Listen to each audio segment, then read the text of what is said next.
Steve, it seems that everyone still loves SUVs. Sales are continuing to soar. Well, not everyone, Danny. I still prefer a good-looking wagon, and they don't come better looking than this. It's the Jaguar XF Sport Brake. So Steve, let's see if it drives as good as it looks.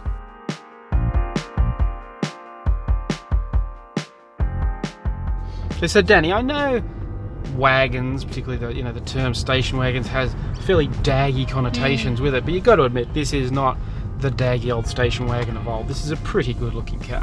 Yeah, Steve, I never thought, the words sexy and wagon I'd put in the same sentence, but I think I'm just about to. It is just a distinct looking wagon. It looks beautiful and it's eye-catching. There are so many people that walk by and have to take a second look at this car, and it's unmistakably Jag.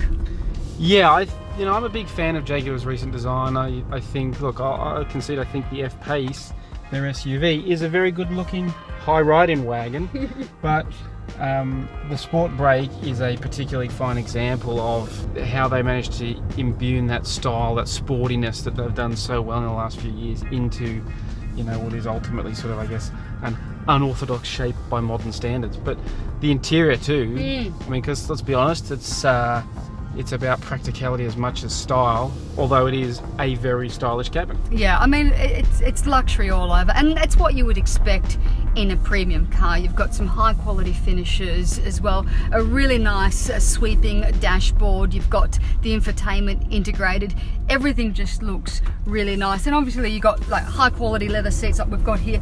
These ones cost a little bit more, about $1,000 extra, but you do still get really good touches to this car. Yeah, and like I say, it has got the practical elements too. I think it's actually got a pretty spacious back seat for this kind of size of vehicle. I can sit behind my own driving position with comfort, and it's a big boot. I managed to chuck all sorts of, I had some old boxes I needed to move on the weekend, and they fit inside the boot, no worries. So it does look good, but unlike there's been a few modern wagons I've driven where I think, oh, that's a nice looking thing, but then it's actually compromised the practicality, the benefits of having a wagon, but this one doesn't. Steve, there's a lot of similarities with the F-Pace. Same platform, you also have a 3-litre V6. Look, there's no doubt there is a lot of similarities, but let's be honest, this one does drive better, and I'll prove it by letting you get behind the wheel. Okay, we'll see. Okay. Now, like you said, Danny, it has got a big V6 turbo diesel engine, 700 newton meters of torque. I know, unbelievable. You can't complain about the performance. Look, never have. It is majestic to drive, whether be it the F-Pace, be it the wagon, it's faultless. But I do prefer that higher elevated position when you're in the F-Pace. Yeah, look, this might take corners slightly better, but this is rear-wheel drive, of course. With the F-Pace, you can take it in the snow, you can take it off-road. You can't do it with this. Well, yeah, I'm not sure I'd necessarily go bush bashing in that place, but I get your point. If maybe you do want to head up to the high country or something, the F-Pace is maybe a better family hauler. But in terms of everyday livability around the city, look, yeah, you are missing on that high seating position, which I think is a huge selling point for most SUV buyers. But personally, I think I'd take the trade-off. I'll sit a bit lower, have that more dynamic handling, the car sitting flatter when you're cornering.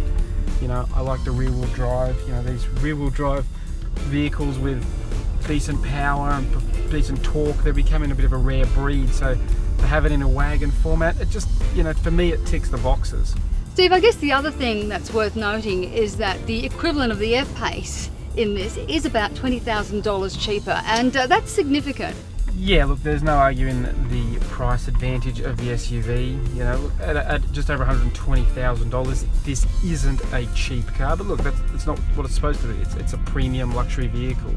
The issue I do have with Jaguars, and it doesn't matter if it's the F-Pace or this XF Sport Brake, is the options. You spend a lot of money on these Jaguars to spec them up to, even feel just that little bit special. Like our car's white paint is a $2,100 option, and I'll be honest with you, it doesn't wow me. It's just white. Yeah. Fair enough. And look, by the time you add all those optional extras on this particular car, you're looking at $30,000 extra. Yeah, look, you can certainly add up the bill. No dramas on these Jaguars. They certainly can give you plenty of options in terms of burning through a hole in your pocket. But look, at the end of the day, has it won you over, or are you still an F-Pace driver? Look, I'm still an F-Pace girl at heart, but if I were to get a wagon, and I could afford it, of course, I would seriously consider this. Yeah, look, fair enough. But at the end, for me personally, look, I'm a wagon guy, so if, like you save money, no object, this would be the family hauler of choice.